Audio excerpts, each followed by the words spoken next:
대형 덤프트럭 기사님이신데요. 여기는 한 제철소 산해도로인데요. 좀 특이한 구조입니다. 차선이 넓고 주물을 실은 차가 섰다 가다를 못하니까 정지선이 없습니다. 제철소다 보니까 큰 차량들이 많이 다니기 때문에 특수 차로를 만든 거랍니다. 의뢰인은 그날도 정상적으로 주행 중이었습니다. 교차로를 지나려는데 이게 뭔 소리죠? 의뢰인 차량 옆을 찍는 블랙박스 영상인데요. 아하, 저 오른쪽에서 나오던 덤프트럭에 부딪힌 거군요. 한참 진입하고 나서 와서 의뢰인의 부딪혔어요. 맞은편에서 오던 차량의 블랙박스 영상인데요. 의뢰인이 교차로에 들어서는데 상대 차량이 빠르게 달려와 부딪혔습니다. 사고 직후의 사진입니다. 이번 사고로 상대편 차량은 앞부분이 많이 망가져서 수리비가 8천만 원. 아유, 굉장히 비싸네요. 의뢰인 차량도 4천만 원. 이번 사고 과실 비율 어떻게 나왔습니까? 가해 차량 보험사에서는 뭐 8대2로 얘기를 하고 그러더라고요. 이번 사고가 일어났던 현장입니다. 의뢰인 차 이 넓은 곳에 이렇게 들어오고 있었고요. 상대편 차는 저쪽 좁은 데서 이렇게 올라오고 있었습니다. 더 넓은 도로에서 의뢰인 차가 먼저 교차로에 진입을 했죠. 상대편 차량은 저쪽에서 올라오고 있는데요. 신호등이 없는 교차로. 넓은 도로차 우선이죠. 그래서 우선권 있는 차가 먼저 들어갔는데 상대편이 나를 못 보고 와서 때린 거죠. 이번 사고에 있어서 의뢰인에게는 잘못이 없습니다. 100대 0인 사고인데요. 그런데 보험회사에서는 다른 얘기를 또 한다면서요? 산에서 적용되는 법률하고 일반 도로에서 적용되는 법률하고 다르다는데 이 사고 현장은 여기에 들어오려면 일반 차는 못 들어오죠. 정문에서 체크를 하고 허가된 차량만 들어오는 거죠. 따라서 여기는 일반 도로는 아닙니다. 교통사고가 일어나더라도 범칙금이라든가 또는 벌점 부과는 되지 않습니다.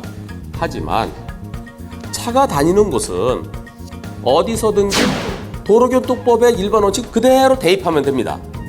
아파트 지하 주차장이든 그래요? 이와 같이 제철소 분해 도로든 과실 비율 따질 때는 일반 도로교통법의 원칙을 그대로 적용하면 구분할 필요가 없군요. 인터넷에서 이슈가 되고 있는 영상입니다. 의뢰인은 집 근처에 차를 주차시켜놨는데요. 어머. 이게 뭔 일일까요? 어떻게 된 일인지 의뢰인을 만나 들어보기로 했습니다. 네. 안녕하세요. 안녕하세요. 정상 주행 중에 오토바이를 피하려고 이제 승합차가 이제 핸들을 틀었다 그러더라고요. 저 위쪽에서 승합차가 달려오고 있죠. 아, 이때 오토바이가 나오는군요. 승합차가 오토바이를 피해 의뢰인 차량 앞으로 돌진했던 겁니다. 너무 빨리 달렸어요. 그런 것 같아요. 정작 사고를 유발시켰던 오토바이는 그냥 가버렸네요. 운전자는 그레이스 차주분께서는 이제 100%다 해주겠다. 보험사에서는 제가 불법 주차를 하였기 때문에 10%의 과실을 계속 주장을 하더라고요. 제 차가 없었으면은 제동을 했을 수도 있다. 이런 식으로 얘기를 하더라고요. 제작진이 사고 현장을 직접 찾아가 봤는데요. 만약에 의뢰인 차량이 없었다면 상대편 승합차는 그대로 돌진해서 전봇대랑 부딪혀갖고 그 승합차 운전자가 크게 다치거나 자칫 잘못하면 사망할 수도 있었던 그런 사고인데 의뢰인 차가 충격 완화 역할을 해줬잖아요. 그리고 의뢰인 차는 인도를 걸쳐서 일명 개구리 주차라고 하죠. 따라서 의뢰인 차량 쪽에 가는 차들이 진행하는데 아무런 지장이 없습니다. 즉 의뢰인 차 때문에 교통에 방해가 되지 않는 상황이었어요. 자, 이번 사고 의뢰인의 불법 주차 때문에 일어난 것이 아니고 오토바이의 불법 좌회전 시도 그리고 승합차의 상당한 속도 그것 때문에 일어난 거죠. 불법 주차로 범칙금이나 과태료 부과되는 건 별도로 하고 이번 사고 과실 비율은 100대 0입니다. 2009년 김 씨는 자신의 화물차를 타고 아파트 주차장에 들어섰습니다. 다른 차들이 꽉 차 있어서 이중 주차를 할 수밖에 없었는데요. 네. 다음 날 화물차 뒤쪽에 승용차 운전자가 나타났습니다. 승용차를 빼기 위해서는 화물차를 밀어야 되겠죠. 화물차가 서 있던 곳은 평지였습니다. 근데 화물차가 조금 밀린 다음에 약간의 경사진 곳이 있었는데요.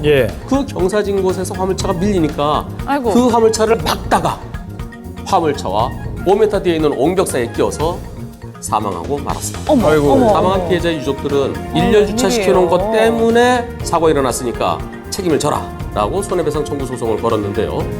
결과는 어떻게 됐을까요?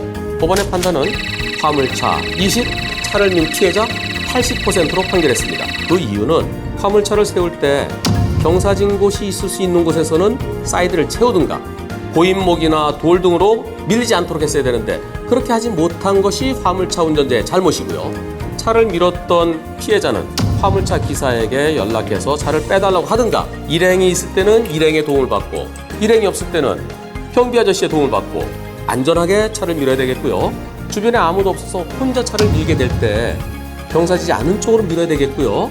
밀다가 차가 부를 때 무리하게 차를 막지 말라는 거죠. 큰 사고로 나의 목숨을 잃을 수 있으니까 빨리 피하라는 겁니다. 빨리 피하지 못한 피해자 본인에 대해서 본인의 잘못이 훨씬 더 크다는 70 내지 80%의 잘못이 있다는 것이 법원의 판단입니다. 예, 이게 그때 사고 영상입니다. 전남 목포에서 순천으로 가는 고속도로에서 생긴 일입니다. 터널이 많은 구간인데요. 다음 터널에 들어서고 1차로로 주행하는데 아이고 내 앞에서 차로 변경한 대형 화물차 뒤를 들이받고 말았습니다. 낮이고 하니까 밖에서는 터널 안이 잘 안 보이더라고요. 터널에 진입을 하니까 이미 반 이상 차선 변경을 시도한 상태였고 부딪히는 순간 아이고 내가 받았으니까 내 잘못이 더 크다 이렇게 생각을 했다는데요. 뒤에서 박으면은 뒷차가 잘못이잖아요. 제한 속도는 100km고 제가 달린 속도는 한 120에서 130km 정도. 터널 안에서 차로 변경한 트럭 잘못했습니다. 하지만 의뢰인도 과속을 했네요. 이번 사고 과실 비율 어떻게 처리됐습니까? 9대 1이라고 그러더라고요. 렌트를 안 하는 조건으로 100대 0으로 해준다고 그러더라고요. 의뢰인들이 전부 다 억울하다는 사연들이었는데요. 이번 사건은 의뢰인이 상당히 운이 좋았던 것 같습니다. 과실 비율 살펴보겠습니다. 자, 터널에 들어가고 있죠. 저 앞에 트럭이 차로 변경하는 순간 그때 거리가 얼마나 될까요? 한 20m 정도 돼 보이죠. 상대적으로 의뢰인 차가 빠릅니다. 상대적으로 느린 트럭이 차로 변경을 하는데요. 그때 20m 앞에서 트럭이 갑자기 차로 변경해서 멈췄다면 그럼 100대 0입니다. 의뢰인이 과속하지 않았다 하더라도 시속 100km일 때 1초에 28m를 가거든요. 20m 앞에서 차가 들어오고 순간적으로 부딪힐 수밖에 없죠. 그런데 트럭이 계속 80km 정도로 가고 있습니다. 의뢰인 차가 100km를 지켰다면 감속하면서 옆으로 피한다든가 해서 사고가 안 날 수도 있었는데요. 의뢰인이 과속했기 때문에 못 피한 거죠. 느리게 가는 트럭이 그것도 터널 안에서 차로 변경한 그 화물 트럭의 과실이 더 큽니다. 하지만 의뢰인이 과속한 것도 사고의 하나의 원인이 됐죠. 이번 사고 과실 비율 의뢰인에게도 20 내지 30 정도는 있어 보이는데요. 트럭 70, 의뢰인 30으로 보입니다.